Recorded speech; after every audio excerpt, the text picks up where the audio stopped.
Hello, Saumya. Welcome, and thank you so much for joining us. It's a real honor to have you here. We're really looking forward to what you have to share about breaking into the tech industry as a woman. First, could you share some of your own experiences, as while building your career as a woman in tech? Sure. First of all, thank you so much, Sanmay and Devesh, for the lovely introduction and for the invitation. I'm really honored to be here.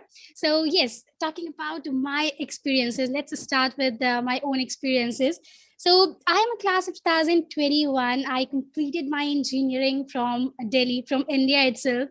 And yes, I was very much into tech since I would say my 10th grade, 11th grade only. I was very much excited about tech, how coding, programming, all these things are done.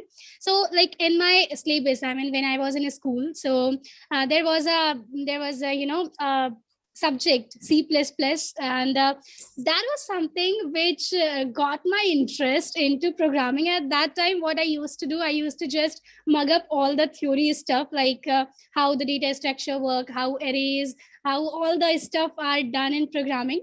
So like initially it was a bit difficult for me to understand all the things. What's happening behind the scene, why are we writing those while loops, for loops, and those technical stuff. So I was just grasping in the theory part, which professor used to teach us. But by the end of the by the end of the semester, the class, you have to create some exciting project in which you will be using your programming, your theory knowledge to create some practical project. And that was something which got my interest. When I understood that, okay, by writing these codes, which look so difficult in the beginning, you can create some awesome websites, you can create some applications and what not. So that was really very interesting part. Yes, from there I thought, okay, this is something I'm really very excited about. So when I used to see those apps, like Gmail app, YouTube, Zomato, Amazon, there are so many apps out there which we use in our phones, right? So I was always curious, how these applications are developed. Who would be writing the code for all those big applications? So yes, I researched how to become, a mobile app developer. How can I become eligible enough to write, code for those mobile applications? And that's how the journey started. I understood that, okay, you have to start from basics. So I started building my basics in programming, in coding, and yeah, I learned all the stuff from scratch, data structure algorithm, basics of how which data structure works and all, and did a bit of problem solving and everything. And then in second year of university, I learned this skill, mobile app development. And yeah, that skill really helped a lot. I did several projects, internship, freelancing stuff, and open source contributions. That really helped. Getting involved in the communities and like getting connected with like-minded people, that really helped a lot. So yes, that's a bit of summary. In the college, like I did a multiple, I tried doing all kind of things. I tried dev advocacy, program management, software engineering, technical writing. Whatever a tech person can do, I tried doing all those stuff because I was in exploring phase. I wanted to decide that, okay, what I have to become at the end. So I realized that, okay, like software engineering and teaching coding is something which I'm passionate about. So I'm following my passion nowadays. And that's a bit of summary about how things have been. Thank you, Saumya. There's so many things that you're excited about that I would love to talk, dive into. So I was just wondering to start with, what made you so passionate about open source, and why do you feel this is a unique opportunity, or that open source can have a unique opportunity for women? Perfect. That's a really wonderful question. So, open source is something which helped me personally a lot. when I learned basics of coding, when I learned dev skill like mobile app development. So after that, I was literally looking forward, where can I apply these skills? I mean, I wanted to work on some real world softwares. I mean, some projects, some products which are used by, millions of people out there. So some of my seniors said that, okay, you can do like freelancing, you can work with those MNCs, startups as well. I worked with both, startups as well as multinational companies. But still, I mean, I was looking for an environment where I can, connect with like-minded people who are thinking, who are working on the same thing as I am. And that's how the open source journey started. I mean, I started looking for some projects out there which are mainly written in Java and Kotlin, and they are specifically, mobile applications. So I got to know about some organization like AnitaB.org, Mifo's organization. They have plenty of projects written in Java and Kotlin both, and they are like mobile app dev projects, and they participate in several open source projects as programs as well, like Google Coding, Google Summer of Code, and a lot many. So yes, I mean, I got there. I mean, mentorship. There was one project by AnitaB.org, mentorship Android something. So I started contributing to that project. Initially, that was very difficult for me. I mean, because I was a person who used to create projects from scratch. I mean, I used to create mobile application. I used to write codes, but I mean, that was a really big project which was already having thousands lines of code in it. I mean, so many people, so many developers already had contributed to that project. So it was difficult for me, first of all, understand the whole flow, how everything is done. A bunch of files, a bunch of code was already there, right? So that was really a great learning experience for me. First thing is, when you start working on a big project which is open sourced and is used by millions of people out there, so it's very challenging to first of all set up that project in your local machine. And at that time, I was just in second year of my engineering, I was just a beginner. So it was very challenging for me, and I did the installation and everything, and I started with documentation related issues. And yeah, the community was there. This is the best part. I mean, whenever you are stuck or whenever you feel like giving up, that okay, I can't solve that full like issue created, or I can't work on any particular issue, the community is there. When you will ask your doubt, when you will create a thread or something, people will be there. The project maintainer will be there, and the project owner, they will be there to guide you, to help you out. I mean, how you can do things, right? So that's a really beautiful part about open source communities. You connect with like-minded people that really help you in always keeping your motive high. I mean, even if you'll feel demotivated someday, then also there will be people who will push you. Okay, you can do, Saumya. I mean, there are days like that, but you can do, Saumya. So that was really beautiful part about open source communities. And I was also Google coding mentor with AnitaB organization, Mifo's organization, and then I contributed to some projects of Red Hat as well. Like there are plenty of awesome projects. I mean, JBoss, Linux, Kubernetes, a lot many, and they are pretty big. I mean, Quarkus, and I mean, it really needs some patience if you want to contribute to those projects. If you want to, like, let's say, raise a feature request, and if you yourself want to work on that, that need a good level of expertise. So by contributing to these really big projects, I learned a lot. I mean, before actually entering into the IT industry, I got an exposure how actually the practical softwares, the real world softwares are built. And I got the idea that, okay, in big MNCs, like many of the multinational companies have their open source project, like Microsoft, Facebook, Red Hat, all those have, right? So when you contribute to those projects, you get an opportunity to talk to those principal senior software engineers, and you understand how things are actually done in the IT industry. That's a very nice way of getting a hint of how your future will look like if you become a software engineer, if you join the tech industry, IT industry. So like these are some of the benefits. First is like you get the opportunity to network with like-minded people. Second thing, you get the chance to work on real world softwares which so many people are already using, so that really improve your coding skill. Third thing, you learn how to read those long lines of code, because that is also a very awesome quality that a software engineer should possess. I mean, you should be able to understand and read others code as well, right? And next thing, they help you in writing documentation as well. In open source communities, whatever you do, they will encourage you to document what you did. So that's again a very significant part of a significant duty of a software engineer. Whatever you do, just document it out. So yeah, I mean, these are some of the benefits that I personally have felt. I have personally got like benefits of all these things. So yeah, that's the part about open source. Yes, so it sort of gave you a springboard into, your future career and larger companies, and also probably, made you more confident during your job search and potentially interview process, just the experience that you gained, right? Yeah. And would you say that, like, how does somebody that wants to learn more and, learn about open source technologies, is it easily accessible? Can you give us a few tips on how they can access these? Sure. Certainly. I mean, I've been doing this for my juniors in the university. They have been asking all these questions. I mean, how to contribute to open source project or how to do all these things. So certainly, let's start with it. I mean, how one can do all these things.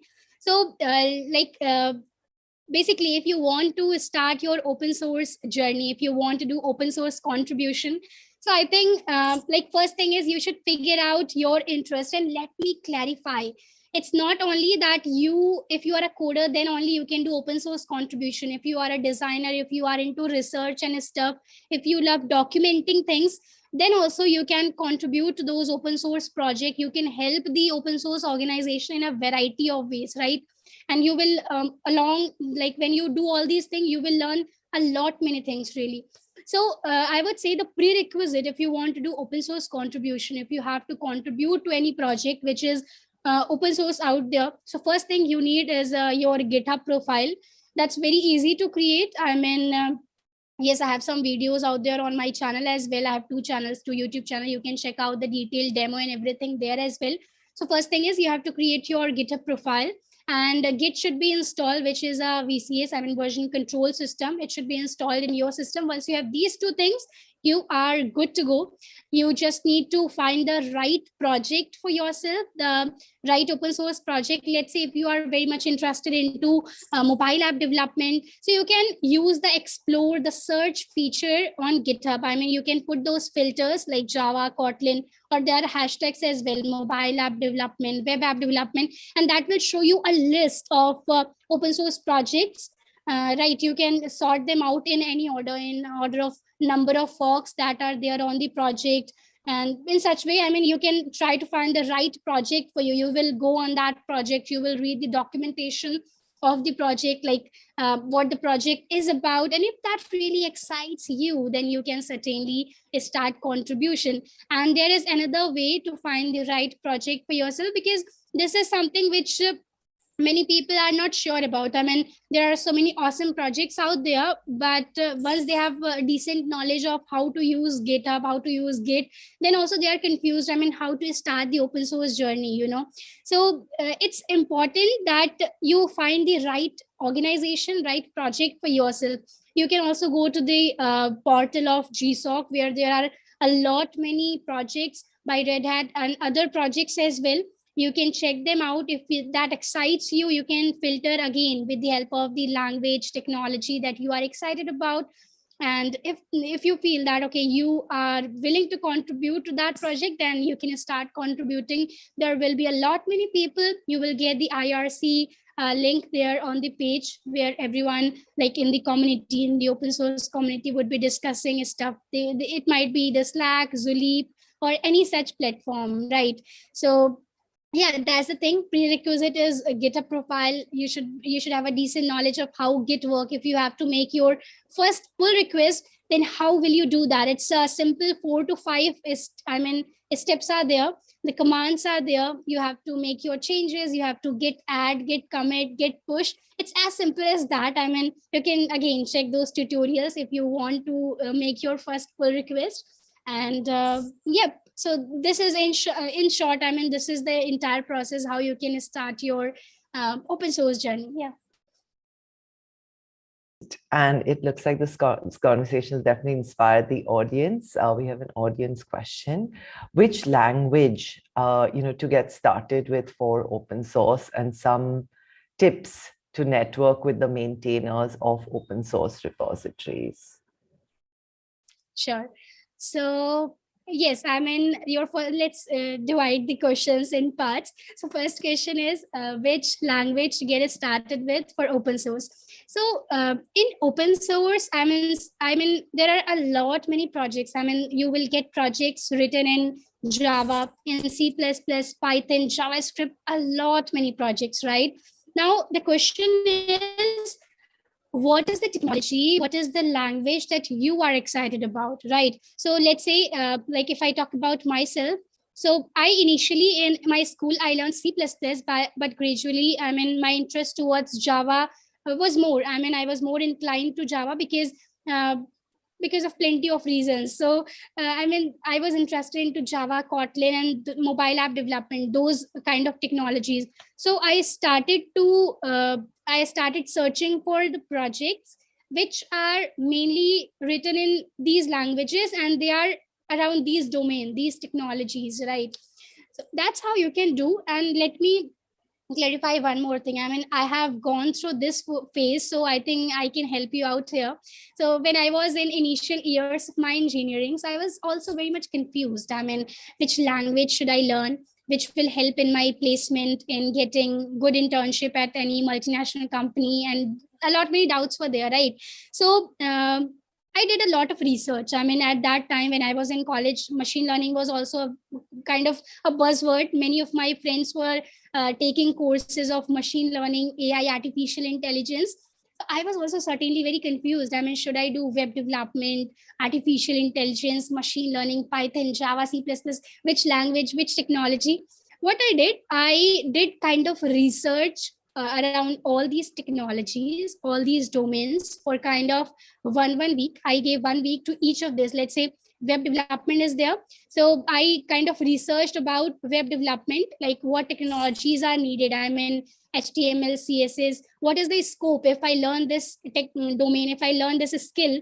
So what the future will look like, and what kind of things I will be working upon. I will be developing websites, right? So I did all those kind of research, future scope, tech stack needed, and all those things. And I, after like doing research around web development, mobile app development, machine learning, AI, all those things about which I was confused, I reached to a conclusion that, okay, Saumya, you are excited about mobile development only because you like to develop mobile application, right? And you already know a bit of Java, so that's a good thing for you to do. So that's how I got my interest. I mean, I didn't follow what my seniors, what my friends were doing. Many of them were doing machine learning and stuff because they were excited about that. I wasn't that much into Python and everything. So I was like, okay, this is something which I'm excited about, so I will do this only. And yeah, I started learning all those things from coding boot camps and all. And there are plenty of free resources as well which you can use, right? So yes, that's a bit about it. I mean, I hope this I hope this explanation will help you out. And next is best tips to network with the maintainers of open source repository. Yeah, so I mean, when there is open source project, especially if that's open source project of any multinational company, any product based company, so I mean, when you get the opportunity to interact with software engineers who are working in good organization, that's a really great opportunity in itself. You will learn a lot many things, trust me. So you can start by expressing your interest first of all. I mean, what do I mean by interest? Let's say you go, you check the documentation of the project, what the project is about. You can start talking like, let's say if that's a web development project, open source project. So you will run that project in your local machine. If you feel that, okay, let's say you can add that feature, if you can add one button there which will do that XYZ function. So if you have any such idea, so you can raise one issue, you can tag the project maintainer, project owner, they will come, they will discuss the idea with you. So you can just start the conversation that way. And if you have any doubt, so you can also ask that in the community. But first make sure, if that doubt is like, if you feel you will get the answer on the internet, so do the research on your own first of all. And then also, if you don't get the answer, then you can ask the project maintainers, you can ask the like people out there who are working on that project. So yeah, that's about it. Great, that was super helpful. Another question for a lot of people is, how to bridge that gap between your academic learning and education and real world applications. How would you were able to do that by, having fellowships, by being a part of a number of projects. What are your tips for women to secure fellowships that can help in their careers? Right. So scholarships and fellowships are something about which I also have been very passionate about. In initial years of engineering, I missed a lot many great opportunity because I was not sure about the deadlines, when to apply, how to apply. And they are certainly, I mean, great way. There are some scholarship in the tech industry which in which you get mentorship from the industry experts. I mean, people will come and guide you, like how they are doing the work in their MNC, and how you can become a software engineer, right? You can get mentorship, and you can get I mean, stipend. You also get a lot many perks are there when you get some scholarship or fellowship. So like I have created one kind of document around the scholarship that a person who is in tech can check out. So maybe I'll share that document somewhere with you. Maybe after the live I will find out and I will share that. That's a kind of curated list of the scholarships, fellowships that one can check out. About the benefits of a scholarship and fellowship, there are literally a lot, and that depends, I mean, which kind of a scholarship you are applying for. Let's say International Women in Open Source Academic Award is there, that has its own like plenty of benefit. Some of them will give you like travel grant scholarship, some will give you, I mean, money so that you can pursue your higher education in a good way. And there are mentorships as well which are provided to you, which are given to you. So I mean, you can check out the like benefits and everything in the scholarship page of that particular scholarship, right? The most important thing which I feel is the like getting to know about that opportunity. I mean, many a times we are eligible for something, we are, I mean, perfect candidate for that XYZ scholarship, but just because we didn't apply, we don't get that. So it's important that you stay up to date about any such opportunity that's there. And for that, that document is there which I have created. Maybe that will help you out. And that is not specifically about fellowships for women. I mean, if you are in tech industry and if you want a list of scholarships and fellowships, so that's obviously for you, that document is for you. So yeah. Thank you, Saumya, and we'll figure out how to get that up there. Maybe it'll be linked to your talk, to the recording of your talk. And I think this is going to be super valuable. So for audience members that are looking and not able to take as notes, they can come back and you sort of view the video again. That will be up. I wanted to we have time for 2 more questions. Can you tell us about mobile development and why a woman thinking about working in tech might consider pursuing this field? Yes, certainly. I mean, that is something about which I'm very excited about from the beginning. So I can give a long talk about that, but keeping the time in mind, I will summarize my idea around it. So as I said, while explaining my journey as well from the beginning, I was very much excited about how do we develop these mobile application.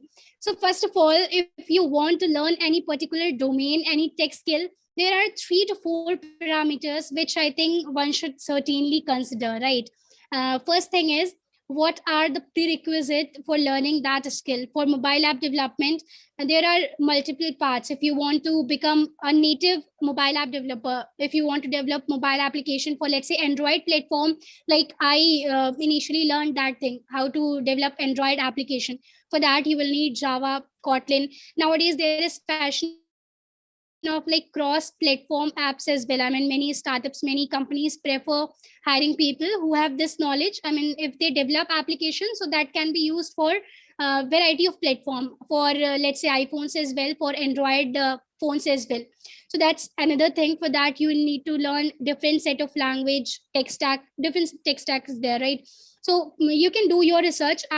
Like second thing, you should understand the demand of that particular skill, that particular domain in the future in the IT industry. So if we talk about mobile app development, its demand is certainly never going to increase. If you look at the recent research done, so like users of Google Play Store as well as like Apple Store are continuously increasing. So when the users are increasing, the need for application, variety of application are increasing. I mean, people look for application where they can read news, where they can watch videos. They look for some entertainment related applications as well. Like a lot, many needs are there. Many people enjoy using those quiz application, game related application, right? So I mean, certainly if you are a mobile app developer or even a web developer, the need for these two things will never go down, because the need for websites, the need for mobile application is never going to increase. If there is the demand, so for fulfilling the supply, I mean, there should be engineers as well, right? So why not learn that skill? And because if we talk about mobile app development specifically, the demand is huge, but somewhere not a lot many engineers are into this, because compared to web development, it's a bit difficult to learn. Website development is pretty much easy. When you go to learn mobile app development, you need a lot of configuration into your machine as well. Android Studio is a bit hard to install on like normal laptops. So certainly like the package and everything pay is also very high in this department. So if you are excited about developing mobile applications, certainly I would say go learn this skill, and you will get a lot many opportunities. Yeah. Thank you. That sounds very exciting. And yes, I don't even want to talk about how much my time is spent, with various applications. We have another audience question, which I think may have to be our last. In about 1 minute, sorry, no pressure. Can you give us some tips to leverage Twitter, in order to network with senior developers? Okay, that's again a very awesome question, because I'm active out there on Twitter, especially tech Twitter. So, I mean, on Twitter, there are a variety of people. If you want to start networking with software engineer, with people who are in the tech industry, you can start posting about your learnings in tech. I mean, if you are, let's say, following 100 days of code or 100 days of web development, something like that, you can start tweeting about it that, okay, on day one, I learned about this technology. On day two, I learned this. That way, people will start noticing your progress, your consistency, right? And that will certainly help you build a good audience. People who are into that domain will follow you for your content. And even if no one likes your tweet, no one follow you in the beginning, that's completely fine. I mean, at least you will be able to track your progress. If you are learning coding, if you are learning something, at the end of the day, at the end of the month, you can go and check on your profile. Okay, on day one, I learned about arrays. On day two, I learned about stacks, linked list, etc. Right? So it will be a kind of note for yourself. You can go on your profile and check everything. And when you will do this thing, trust me, you will make a good network with people who are into the same industry. So that's my tip. If you want to, I mean, grow your network on Twitter, especially I'm into tech, so I'll talk about that only. Yeah, that's my tip. Thank you so much, Saumya. It's really been helpful, learning so much. I feel like the audience has learned a lot. Really appreciate your time and wish you all the best in your journey. Thank you so much. It was really wonderful being here and sharing my experiences. And yeah, looking forward to other awesome speakers here.